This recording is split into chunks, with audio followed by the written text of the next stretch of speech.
The billionaire's fiancée laughed as she offered the maid a $7,000 dance challenge in front of hundreds of wealthy guests.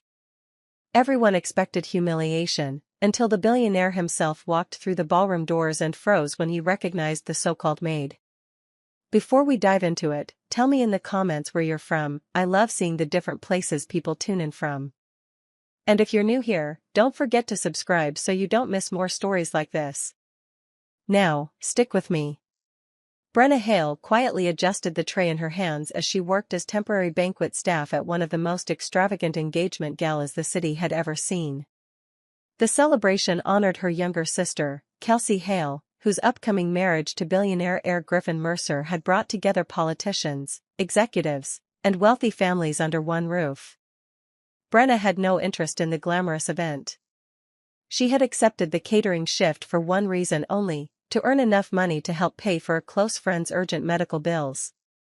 After years of being treated as the disappointment of the Hale family while Kelsey received endless praise for her beauty and ambition, Brenna wanted nothing more than to finish her shift unnoticed and leave before anyone recognized her.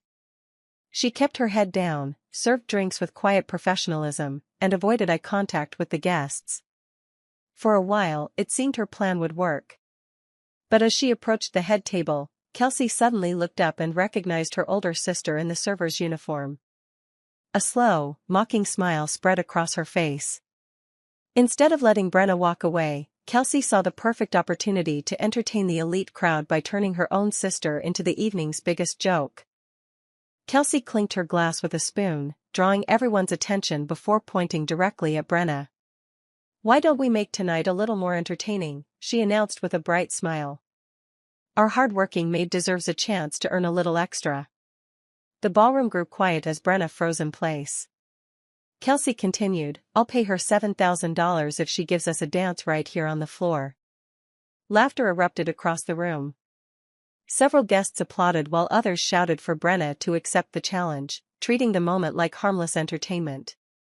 Brenna tightened her grip on the serving tray but remained composed. Looking directly at Kelsey, she answered softly, "I'm here to do my job, not perform for anyone." Her calm refusal only encouraged more whispers. Their mother stepped forward with an irritated expression, telling Brenna to stop acting so proud over a simple joke. Their father agreed, saying she should be grateful for such a generous offer instead of embarrassing the family. Brenna knew arguing would only make things worse. She swallowed the hurt and stood silently while the insults continued. Guests exchanged amused smiles, convinced they were witnessing an awkward family disagreement rather than outright humiliation. Through it all, Griffin Mercer remained beside his fiancée with an amused grin, making no effort to stop the spectacle or defend Brenna. His silence spoke louder than words. Realizing no one intended to treat her with basic dignity, Brenna took a slow breath, determined to finish her shift without giving them the satisfaction of seeing her break. The laughter had barely faded when Kelsey picked up a glass of champagne and casually tipped it onto the center of the polished dance floor. The golden liquid spread across the marble, forcing nearby guests to step back. Without a trace of embarrassment, Kelsey looked at Brenna and said loudly, "Well, that's convenient. Cleaning messes is exactly what servants are paid to do." A few people chuckled while others watched in uncomfortable silence. Their mother nodded in agreement and ordered Brenna to clean it immediately before someone slipped. Their father added that standing there only made the scene more embarrassing and reminded her that she was being paid to work. Brenna knew every eye in the ballroom was fixed on her. She quietly set down her serving tray, collected a stack of cleaning towels, and walked toward the spill without saying a word.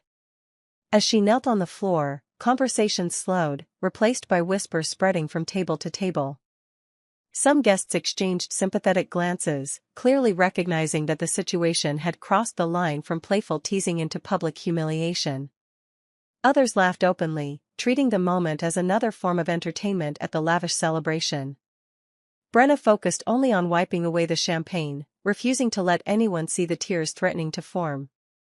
She reminded herself that she had accepted this job for an important reason, and walking away now would not help the friend depending on her.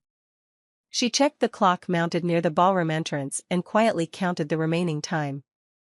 Only one more hour.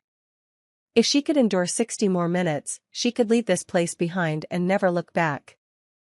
Just as Brenna finished wiping the last of the champagne from the dance floor, the grand ballroom doors swung open. The sound echoed through the room, drawing every guest's attention toward the entrance. Conversation stopped almost instantly as legendary technology investor Warren Cross stepped inside, having returned earlier than expected from an overseas business trip. His arrival caught everyone by surprise. As one of the wealthiest and most influential businessmen in America, Warren was not originally scheduled to attend the engagement gala. The hosts hurried across the room to welcome him, eager to impress such an important guest. Griffin's family greeted him with wide smiles, while photographers and event staff quickly adjusted to accommodate the unexpected visitor. Warren acknowledged everyone with his usual calm confidence, shaking hands and exchanging polite greetings as he made his way through the ballroom. Then, in the middle of the formal introductions, his eyes landed on a woman kneeling near the center of the dance floor with cleaning towels beside her. He stopped walking. The confident smile that had been on his face only moments earlier disappeared completely. His expression shifted from pleasant surprise to absolute disbelief. He looked at Brenna as though he couldn't believe what he was seeing. Around him, the conversation slowly faded into silence as people noticed his sudden reaction. The hosts exchanged confused glances, wondering why one of the most powerful men in the room had become so distracted by a banquet worker. Brenna looked up for only a brief moment before lowering her eyes again, unaware that the next few seconds were about to change the course of everyone's future. The room remained silent as Warren Cross changed direction without warning. Instead of continuing toward the head table where the hosts and VIP guests were waiting, he walked straight across the ballroom toward Brenna. The executives, politicians, and business leaders expecting his attention were left standing awkwardly, unsure of what was happening. Whispers spread from one table to another as people tried to understand why a man of Warren's status seemed focused on an ordinary member of the catering staff. Brenna heard the footsteps approaching and slowly rose to her feet, still holding the damp cleaning towel in her hands. When she looked up and recognized Warren, genuine surprise crossed her face. She had never expected to see him there, especially not at her sister's engagement celebration. Warren stopped a few feet away and looked at her with quiet concern. In a respectful voice, he asked, "Brenna, why are you cleaning the floor?" Before she could answer, Kelsey stepped forward with a confident smile, clearly pleased with herself. She laughed lightly and said there was nothing to worry about. According to her, the maid had simply been taught a lesson after refusing to join a little dance challenge meant to entertain the guests. She added that Brenna should know her place and that cleaning spills was exactly what she had been hired to do.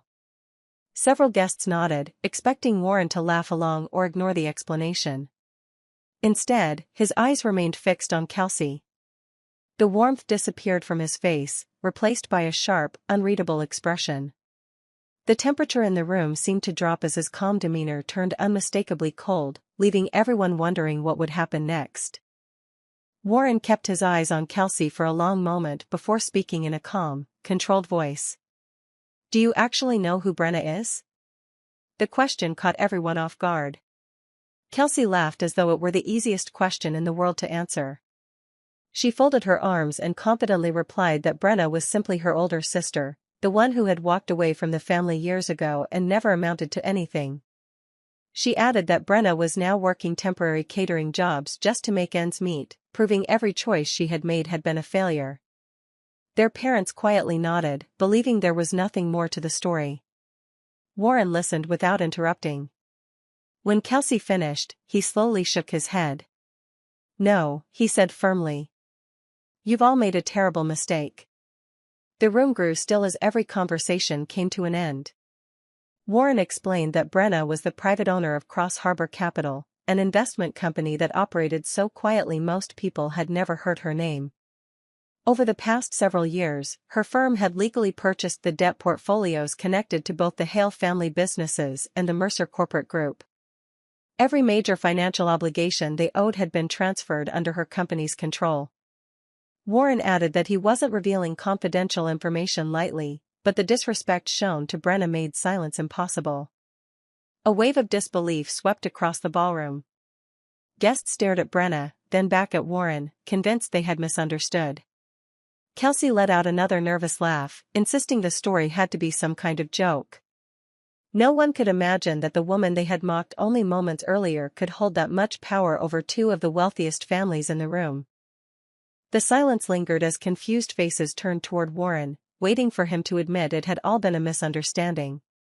Instead, he spoke with complete confidence. He explained that Brenna had spent years quietly building one of the country's most respected private investment firms, choosing careful strategy over public attention. While other investors chased magazine covers and television interviews, Brenna preferred to remain anonymous, believing privacy allowed her to make better decisions without outside pressure. Very few people knew what she looked like, and that was exactly how she wanted it. Warren looked around the ballroom before continuing. He revealed that although his own company managed billion-dollar projects around the world, every major financial decision involving their shared investment portfolio required Brenna's approval. Her judgment had saved businesses from collapse and guided successful acquisitions that transformed entire industries. Turning toward Brenna, Warren gave a slight nod and addressed her with genuine respect. "Ms. Hale," he said, "I apologize for walking into this situation too late. I should have been here sooner." The formal greeting stunned everyone in the room. He introduced her not as an employee or a distant acquaintance, but as his trusted business partner and the person whose authority exceeded even his own on several important investments. The guests exchanged uneasy glances as whispers filled the ballroom once again. Executives who had spent years trying to identify the mysterious investor behind Cross Harbor Capital suddenly realized they had been standing only a few feet away from her. One by one, disbelief gave way to uneasy acceptance. The impossible story they had laughed at moments earlier was beginning to sound frighteningly real, and the atmosphere shifted with every passing second. The uneasy silence was broken when Griffin's father stepped forward, refusing to accept Warren's claims without evidence. Keeping his voice steady, he demanded proof that Brenna had any connection to the businesses his family had spent generations building. Warren didn't argue. He simply motioned to his assistant, who immediately handed him a secured portfolio prepared for a private meeting scheduled after the gala. Opening it carefully, Warren placed several official financial documents on a nearby table for everyone to see. The paperwork listed loan transfers, investment agreements, and ownership records tied to Cross Harbor Capital. Griffin's family's legal counsel quickly stepped forward to examine every page. Within minutes, the attorneys confirmed the signatures, registration numbers, and legal filings were authentic. There was no mistake. The Hale businesses and the Mercer corporate group both carried substantial debt that had been legally acquired over time by Brenna's investment firm. Shock spread across the ballroom as the reality became impossible to deny. Brenna had quietly built her company without ever using her family name or seeking recognition. She had never mentioned her financial position because she believed business decisions should never interfere with personal relationships, even after years of being pushed aside by those closest to her. She had honored that boundary until they publicly humiliated her. Guests who had laughed only moments earlier now stood speechless, realizing the woman they dismissed as a temporary banquet worker possessed the legal authority to influence the future of two powerful families. The atmosphere completely changed. Confidence disappeared from the Hale and Mercer families, replaced by uncertainty and growing fear as they understood that Brenna, not them, now held the strongest position in the room. The confirmation from the attorneys changed the mood in an instant. Brenna's parents, who had spoken to her with nothing but criticism all evening, suddenly softened their expressions. Her mother forced an uneasy smile and insisted that everyone had misunderstood the situation. She claimed the dance challenge had only been a harmless joke meant to lighten the atmosphere and that no real offense had ever been intended. Her father quickly agreed, adding that families sometimes teased one another and that Brenna should not take the evening so seriously. Their words sounded empty after everything that had happened. Kelsey, whose confidence had completely disappeared, stepped forward with trembling hands. The smug smile she had worn earlier was gone as she quietly apologized for embarrassing her sister in front of the guests. She admitted that she had allowed pride to cloud her judgment and begged Brenna not to let one mistake ruin the relationship between their families. Standing beside her, Griffin finally abandoned his silence. His tone became unusually respectful as he addressed Brenna directly, saying he hoped they could move past the misunderstanding for everyone's benefit. It was obvious he feared the consequences the truth might have on his engagement and his family's business interests. Around them, guests watched closely, waiting for Brenna to respond. She remained calm and composed, saying nothing. She listened to every apology without interrupting or showing anger. Her expression revealed neither satisfaction nor resentment. She simply observed the sudden change in everyone's behavior, recognizing how quickly respect had replaced mockery once they discovered her true position. The silence she maintained carried more weight than any speech she could have given, leaving the entire ballroom waiting for her next words. After a long silence, Brenna finally looked around the ballroom. Her voice was calm and steady, carrying through the room without the need to be raised. She said she had never spent years building her company to take revenge on anyone. Money and influence had never been her way of settling old wounds. What she had wanted was something far simpler.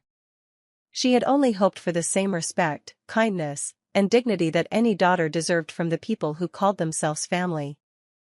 Instead, she had grown up watching her achievements ignored while every success of Kelsey's was celebrated. Leaving home had not been an act of rebellion but a decision to build a life where her worth was not measured by constant comparison. Even after creating a successful career, she had kept her identity private because she believed business should remain separate from personal relationships. Tonight proved that her silence had not protected those relationships. Years of rejection, public humiliation, and obvious favoritism had finally taught her to stop chasing approval that was never freely given. She had accepted that some people only recognized value after they believed they might lose something. Warren stepped forward and addressed the room in a professional tone. He announced that the refinancing meeting scheduled between Cross Harbor Capital and the Hale and Mercer companies would not move forward unless Brenna personally approved it. No negotiations, extensions, or revised agreements would take place without her decision. The statement settled heavily over the ballroom. Executives, family members, and guests slowly turned toward Brenna. Only moments earlier she had been cleaning champagne from the floor. Now every important future decision rested entirely in her hands, and everyone waited for her answer in complete silence. Brenna let the silence settle before answering. She looked first at her parents, then at Kelsey and Griffin, before turning to the business leaders gathered around the room. Her expression remained calm, without bitterness or satisfaction. She explained that she had no interest in using her position to humiliate anyone the way she had been humiliated. Acting out of anger would only make her no different from the people who had mocked her. She had spent years building her reputation on fairness, discipline, and integrity, and she had no intention of abandoning those values now. She announced that every agreement signed between Cross Harbor Capital and the Hale and Mercer companies would be honored exactly as written. The contracts would not be changed to punish anyone, but they also would not be softened because of personal relationships. There would be no special treatment, no family discounts, and no emotional exceptions. Every deadline, payment schedule, and legal obligation would remain exactly as both parties had originally accepted. Brenna reminded them that every business decision had been made freely by experienced executives who understood the risks involved. The financial position they now faced was not created in a single evening, and it certainly was not the result of revenge. It was the consequence of years of choices made in boardrooms and offices long before tonight's gala. Warren nodded in agreement, confirming that Cross Harbor Capital would continue operating according to the same professional standards it always had. The guests quietly absorbed Brenna's decision. Some expected a dramatic act of revenge, but instead they witnessed something far more powerful. She chose justice over anger, allowing accountability, not emotion, to determine what happened next. News of the shocking events at the gala spread quickly through the business community. Investors who had once viewed the Hale and Mercer partnership as a symbol of stability suddenly began questioning its future. Several important negotiations were quietly placed on hold, while potential partners chose to wait before committing to new projects. Confidence faded almost overnight, not because of rumors, but because the families had publicly demonstrated poor judgment at the very moment they were seeking trust and credibility. As uncertainty grew, the lavish engagement celebration slowly lost its sparkle. Conversations became tense, music faded into the background, and guests began leaving earlier than planned. What had been meant to mark the beginning of a powerful union quietly unraveled before the evening was over. Griffin stood in silence, replaying everything that had happened. For the first time, he questioned whether Kelsey had truly loved him or whether she had always been more interested in the status his family name provided. The realization left him deeply unsettled. Around them, longtime family friends who had eagerly celebrated the engagement only hours earlier began keeping their distance, unwilling to be associated with the embarrassment that had unfolded so publicly. Their polite smiles disappeared as they quietly excused themselves from the event. Brenna watched none of it with satisfaction. She simply picked up her belongings and walked toward the ballroom exit beside Warren. Neither of them felt the need to say anything. The silence between them carried understanding that words could not express. As the doors closed behind them, Brenna took a deep breath. For the first time in years, she no longer felt weighed down by rejection or the constant need to prove her worth. She walked away with peace in her heart, finally free to live life on her own terms. Several months passed, and Brenna focused her energy on growing Cross Harbor capital instead of looking back at the painful events of the engagement gala. Under her leadership, the company expanded into new industries, investing in clean technology, healthcare innovation, and small manufacturing businesses with strong long-term potential. Her thoughtful approach earned the trust of entrepreneurs and investors alike. At an exclusive business conference, Warren Cross proudly introduced Brenna to respected executives from across the country. Rather than taking credit for their achievements, he openly described her as the visionary whose careful decisions and steady leadership had shaped many of their most successful investments. Those who met Brenna were surprised by her humility. Despite her influence, she treated everyone with the same respect, whether they were a new entrepreneur or the head of a major corporation. Brenna never forgot why she had accepted that catering job in the first place. Remembering the friend whose medical emergency had inspired her to work that evening, she established a charitable foundation dedicated to helping hardworking families struggling with unexpected healthcare expenses. The organization quietly paid hospital bills, funded emergency treatments, and offered financial support to people facing crises they could not manage alone. She insisted the foundation operate with compassion rather than publicity, believing that genuine kindness never needed an audience. As her business continued to grow, so did the positive impact of her work. Brenna built a future rooted in honesty, responsibility, and service instead of wealth or appearances. She no longer measured her worth by the opinions of those who had once rejected her. Her confidence came from the person she had become, the lives she had helped, and the principles she refused to compromise. 1 year later, Brenna arrived at another elegant charity gala, but this time everything was different. She wasn't wearing a server's uniform or carrying a tray. She had been invited as the evening's honored keynote guest in recognition of her leadership, philanthropy, and the positive impact her foundation had made on working families across the country. As she entered the ballroom, she was warmly welcomed by business leaders, medical professionals, and charitable partners who admired her work and integrity. Before the program began, Brenna unexpectedly came face to face with her parents, Kelsey and Griffin. Time had changed all of them. The confidence they once carried had been replaced by quiet humility. Her father admitted they had allowed pride to blind them, while her mother confessed they had failed to appreciate the daughter who had always deserved their love and respect. Kelsey apologized once more, acknowledging that jealousy and arrogance had led her to humiliate the very person she should have protected. Griffin admitted that remaining silent during those moments had been one of the greatest mistakes of his life. They accepted responsibility, recognizing that the consequences they faced came from their own choices, not from Brenna's actions. Brenna listened without resentment. She sincerely wished them peace and hoped they would learn from the past, but she gently chose not to revisit old wounds or rebuild relationships that had already run their course. With a calm smile, she walked toward the stage as the audience rose to welcome her. Surrounded by people who respected her for her character rather than her status, Brenna realized the greatest revenge had never been taking everything from those who hurt her. It had been creating a life so meaningful that their approval no longer mattered.